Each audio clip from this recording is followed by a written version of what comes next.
Tiba-tiba keluar dari Mesir untuk tempat yang dituju. Tujuannya kemana? Nggak tahu, pokoknya Tuhan suruh. Saya pun perasaan saya begitu karena saya waktu itu melihat satu firman Tuhan mengatakan kalau engkau menuruti perintah Tuhan dan setia kepada Tuhan Yesus, aku akan perintahkan kekayaan orang fasik timur, barat, utara, selatan akan disalurkan kepada lulu, kepada kamu punya berkat ini akan terkumpul kepada anak-anakmu. Inilah yang saya klaim. Apa benar ini dari Tuhan? Saya pun berdoa terus, rupanya ini yang dari Tuhan. Tapi jalan begitu jauh sampai 7 tahun ya, saya dibawa ke Bali, dibawa ke Purwokerto, dibawa ke Lumajang, putar-putar. Itu berkat itu tumbuh belum muncul. Banyak orang mengatakan seakan-akan Pak Iping ini kayak tipu. Pak Iping ini seakan-akan mencari uang, hamba Tuhan mencari uang dengan seperti kayak dukun, pengen melipatkan kekayaannya. Orang boleh semua naksir begitu, ya. Tapi prinsip saya sebenarnya bukan itu. Saya ini lihat mujizat Tuhan. Apa benar? Karena orang fasik itu akan dikirimkan kepada anak-anak Tuhan yang setia melayani Tuhan. Ternyata dari sekian program memang banyak penipuan, ya. Tapi Tuhan tempatkan saya di posisi yang benar karena saya tujuannya juga baik, bukan untuk memperkaya diri sendiri, ya. Tapi bahkan bukan saja terhadap jemaat yang saya bina, bahkan juga ikut andil untuk mencerdaskan kemakmuran seluruh rakyat Indonesia dari Sabang sampai Merauke. Maka tugas saya lebih besar lagi daripada mengamalkan jemaat saya. Nah, disinilah kayak saya tuh dipanggil sama Tuhan pergi ke padang gurun. Di situ saya dilepaskan. Saudara kayak teman yang pernah ditolong, ya, kawan-kawan sekeliling saya, semua pun takut. Bagaimana seseorang ditinggalkan di padang gurun, ya, hanya hubungan you pribadi dengan Tuhan. Nah, kalau saudara di padang gurun, jangan dianggap bahwa, waduh, Tuhan seakan-akan menghukum saya. Padahal maksud Tuhan itu baik. Dia maunya memberkati anak-anaknya ini, tapi dengan catatan kamu harus tinggalkan semua keakuan kamu, kesombongan kamu, kepintaran kamu. Hanya kamu yang paling rendahkan dirimu, di situ Tuhan akan tampilkan mujizat dan kuasa. Jadi saya harapkan tema ini, sebenarnya tema ini untuk saya, tapi saya harapkan tema ini untuk kalian juga semua. Amin. Ya, yang di sini datang, saya tidak pandang you kaya, you miskin, you sedang diberkati, you sedang bermasalah. Yang penting satu, Tuhan Yesus baik. Waktu saya di padang gurun, tidak ada seorang pun yang tolong saya. Ya, saudara semua juga takut karena butuh biaya terus-terusan 7 tahun. Nah, disinilah yang Tuhan hajarkan sama saya supaya saya punya kesombongan, keakuan, kekayaan, power, nggak ada artinya semua. Setelah betul-betul angkat tangan, Tuhan, I surrender.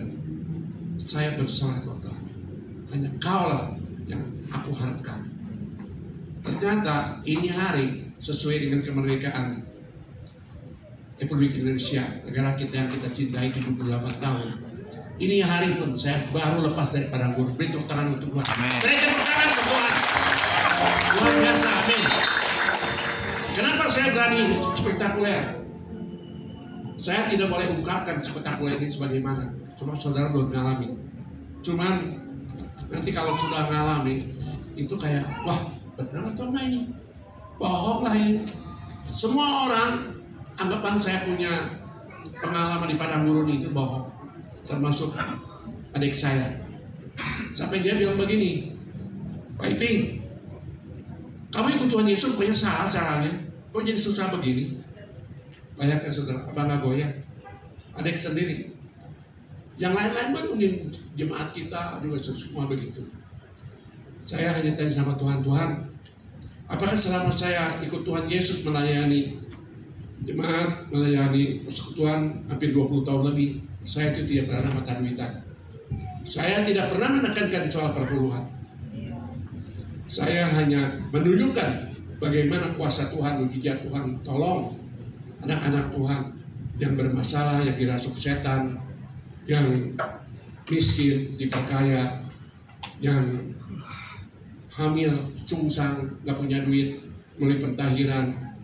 Yang sungsang itu Tuhan bisa putarkan seperti bayi yang normal, harus keluar operasi 20 juta, Tuhan bebaskan. Ini yang membuat saya sesuatu hal yang luar biasa.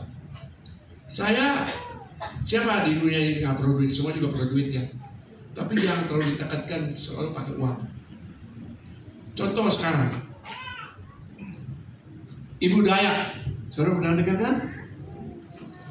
Nah, untuk orang banyak menghakimi, Ibu Dayak itu hati-hati sesat dari kuasa gelap ini. Saudara jangan nilai begitu.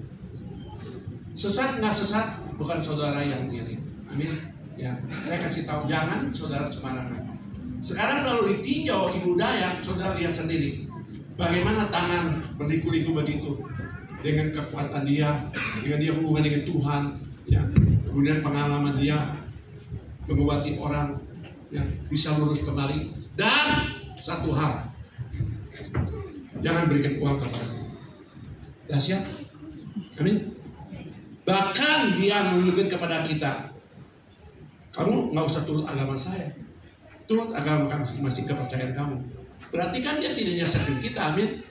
Kalau dia bilang kamu harus turut agama saya, baru saya doakan, baru saya sembuhkan. Dia kan enggak, menurut agama masing-masing kepercayaan. Dan kalau disembuhkan, saudara tidak usah kasih duit kepada saya. Apakah ini sesuatu perbuatan yang sesat? Halo? Nah, makanya kita jangan sembarangan nilai. Wah, ini kalau saya nggak bisa, langsung sesat. Jangan begitu. Setelah saya ditempa di padang gurun 67 tahun, saya baru tahu sekarang. Seseorang kalau belum ngerti, jangan menghakimi. Wah, ini sesat. Pentahiran untuk orang yang tidak tahu langsung ngomong sesat.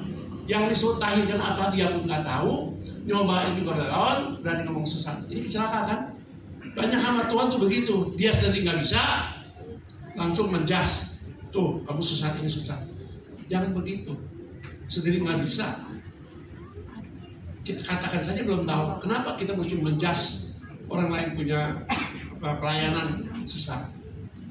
Kita belajar rendah hati, amin. Amin. Saya nanya di sini, pendeta mana di Indonesia, seluruh Indonesia ada yang sempurna seperti Yesus? Ada? Angkat tangan. Saya mau tahu. Pendeta mana di Sabang sampai Merauke ada seperti Yesus? Ada? Nggak ada. Karena kita semua manusia berdosa.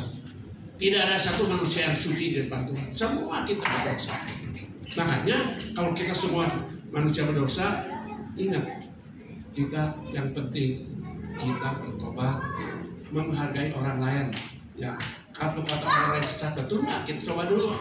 Kalau nggak betul ya kita harus sesat. Dicobanya belum, sudah bekas orang lain sesat. Ini yang akhirnya menutup kita punya berkat. Amin. Ya.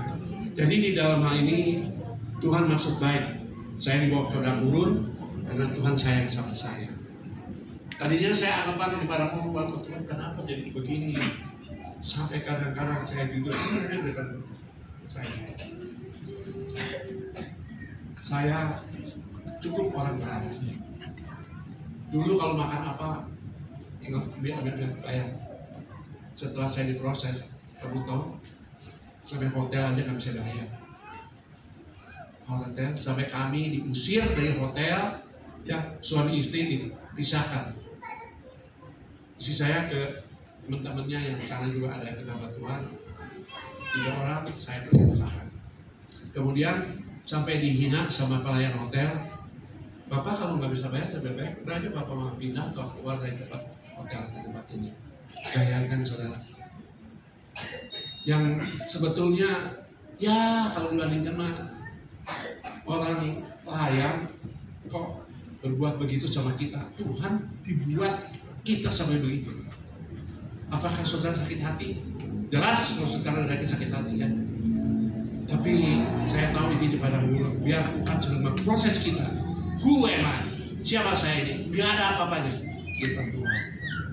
Tapi begitu lulus dari situ baru kelihatan berkat. Nah, terutama saudara-saudara yang ada di sini, mungkin saudara sedang di dalam posisi di padang gurun, sedang menghadapi kesusahan. Tapi ingat, jangan takut. Asal Tuhan beserta kita. Jangan mengharapkan saudara kita yang kaya beserta kita. Asal penting Tuhan beserta kita. Saudara kalau bisa mempertahankan Tuhan beserta kita, begitu lolos padang gurun, berkat itu pasti akan turun. Amin. Jadi sekarang satu-satunya, kalau saudara sedang di padang gurun, kita terus bersekutu dengan Tuhan. Pentahirkan diri, pengurapan, ya, undang hadirat Tuhan, ya. Bawa teman-teman yang seiman dengan kita, yang sevisi dengan kita, terus bersekutu. Suatu hari pasti terbitnya matahari itu akan tampak. Jadi saudara jangan udah begitu lemas, aduh, kok saya melayani Tuhan buat apa kalau begini, kok sekarang hidup saya begitu. Tuhan ada maksud baik. Setelah lewat masa posisi di padang gurun ini, berkat langsung turun. Banyaknya orang putus asa. Jadi belumnya diselesaikan sampai tamat, dia udah putus asa, dia tinggal ke Tuhan. Nah ini yang celaka. Ini yang celaka ya. Tapi tetap terus. Makanya diperkuat apa kalau saudara sedang posisi begitu, terus lakukan pentahiran. Pentahiran itu dahsyat luar biasa. Itu saya sudah kerjakan kira-kira di 20 tahun. Bagaimana mujizat kuasa Tuhan, kesembuhan, mujizat terjadi itu udah tidak terhitung. Namun saya promosinya kurang pintar ya, jadi saya nggak banyak ngomong. Tapi di Dayak, saudara bisa lihat pelayanan saya, itu 800 orang Dayak kita tahirkan di kali, ya, bagaimana terjadi kesembuhan. Si Dayak itu namanya Samson Nihan, dia juga STH, tapi dia tidak percaya sama Tuhan Yesus. STH kan sarjana teologi, dia tidak percaya sama Tuhan Yesus karena dia animisme. Setelah lihat kuasa pentahiran di situ, dia mulai percaya. Saya baru tahu Tuhan Yesus itu begitu dahsyat. 800 orang yang lemah dikuatkan, yang sakit disembuhkan, yang dirasakan tempat. Nah, makanya kalau saudara belum mengerti pentahiran, coba dulu. Bukan sekali pentahiran langsung saudara tuh mendapatkan mujizat, tidak. Itu berkali-kali. Ya. Dengan catatan, terus saudara bersihkan, saudara buka hati, rendahkan hati diri saudara. Nanti saudara akan merasakan bagaimana kuasa Tuhan. Amin. Amin. Terlalu banyak hamba-hamba Tuhan bicara secara teori, secara prakteknya itu nol. Saya hanya tanya satu hal, saudara sebagai anak-anak Tuhan, perlu nggak saudara musik setan? Yang keras? Perlu. Kata hamba Tuhan kan begini, kenapa kita mesti urusan setan? Yang penting urusan Tuhan. Di dalam nama Tuhan Yesus setan juga takut kan? Amin, amin. Nah, dalam nama Tuhan Yesus setan itu keluar, apa benar? Halo? Apa benar dalam nama Tuhan Yesus setan keluar? Apa benar? Boleh demonstrasikan di sini. Benar siapa yang bisa dalam nama Tuhan Yesus keluar? Itu ada syaratnya. Nggak semua pendeta ngomong dalam Tuhan Yesus setan keluar. Tidak. Ingat, Tuhan Yesus 100% manusia, 100% Tuhan. Amin? Amin.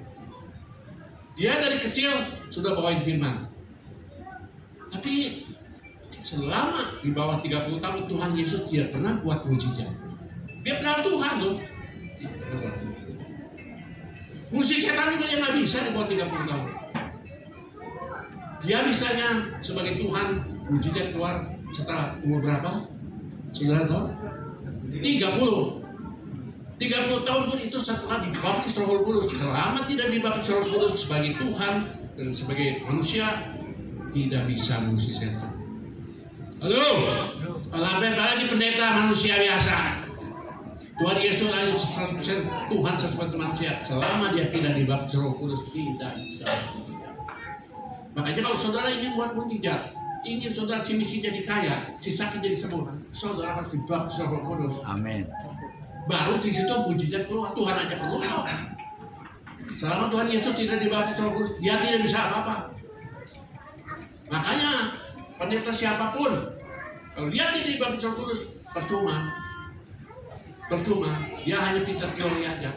Ya, jadi hanya agamawi. Makanya kalau berarti agamawi, aja ditertawakan di Kalimantan waktu kita pelayanan. Saya saking marahnya waktu itu, waktu saya pelayanan di Daya. Saya mau KKR di sana. Saya tanya, Pak Jameson, you sebagai Panglima Perang Suku Dayak, saya mau tanya, di sini yang paling jagoan di Kalimantan Barat ini siapa? Oh, satu, kepala suku saya. Oke. Kedua, dukun. Ketiga, Tuhan Yesus. Nah, mampus kan lu? Tuhan Yesus dianggapnya di bawah dukun. Bayangkan. Sekarang saya mau KKR di sana, mau bicara Tuhan Yesus. Bagaimana saya mesti meyakinkan bahwa Tuhan Yesus itu dahsyat? Ini yang celaka siapa? Ini pendeta yang tidak punya karunia mengusir setan, tidak punya karunia menyembuhkan orang, mau melakukan yang berdemikian, akhirnya ingin meninggikan nama Tuhan, akhirnya menjatuhkan nama Tuhan. Saya di sana udah dihadapi demikian, harus bagaimana? Saya harus pulang? Gak bisa dong. Saya sudah bawa rombongan ke sana. Jadi gimana caranya? Kalau saudara jadi saya harus bagaimana? Dia bilang Tuhan Yesus di bawah dukun kekuasaannya. Saudara sudah dijawab. Buktikan? Ya, kalau memangnya di atas dukun, buktikan. Saudara bisa apa? Saya ini pendeta, bisa apa? Pendeta gampang, bisa apa? Oh, saya lulusan teologi S1, S2, tidak. Masa bodoh bisa apa sekarang? Bukan hanya ngomong teorinya, pintar teologinya. Bisa apa? Di dunia orang pengen nyata dong. Benar nggak? Kenapa si Dayak biar ngomong bahwa Yesus di bawah dukun? Dukun nyata. Hujan bisa dihentikan. Amin. Dipotong ini tidak berdarah.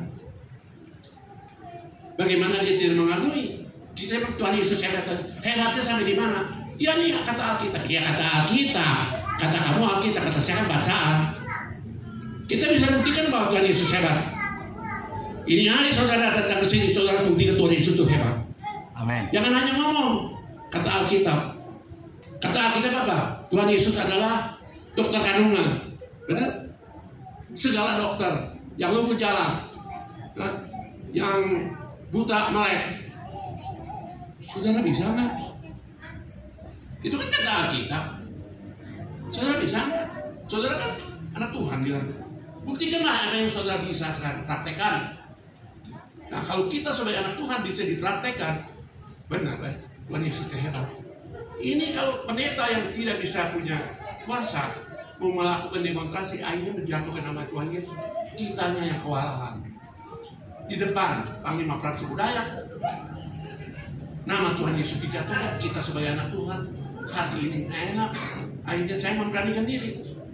Kata saya, Pak Jameson, apakah bisa tunjukkan dukun itu di maksud Pak Iping? Saya merasa terhina. Saya punya Tuhan kalah sama dukun. Jadi saya adalah hamba Tuhan, kepanjangan dari batang Tuhan Yesus. Sekarang kalau boleh tahu di mana dukun itu, saya mau menantang. Apa benar Tuhan Yesus itu kalah sama dukun? Oh ya? Tapi dukun itu dia tinggalnya di gunung-gunung. Susah cara piping. Begini aja saya bilang. Saya nggak bohong nih, ada nyonya nih saksi sini. Saya tidak bohong. Kalau begitu, kau kan sebagai Panglima Perang Suku Dayak, bisa ya. Sekarang begini aja, kamu sama saya bagaimana kau bilang? Aduh, apa benar dari kuasa kamu bisa kalahkan kuasa Tuhan Yesus yang ada di dunia? Di mana di dunia? Saya bilang di ayat Wahyu 11 ayat 6, seorang nama Tuhan bisa mengubahkan air jadi darah. Kalau saya kalah, saya bakar itu Alkitab. Iya benar. Dulu Papa. Yang lain nggak kelihatan kali. Di sini aja Pak.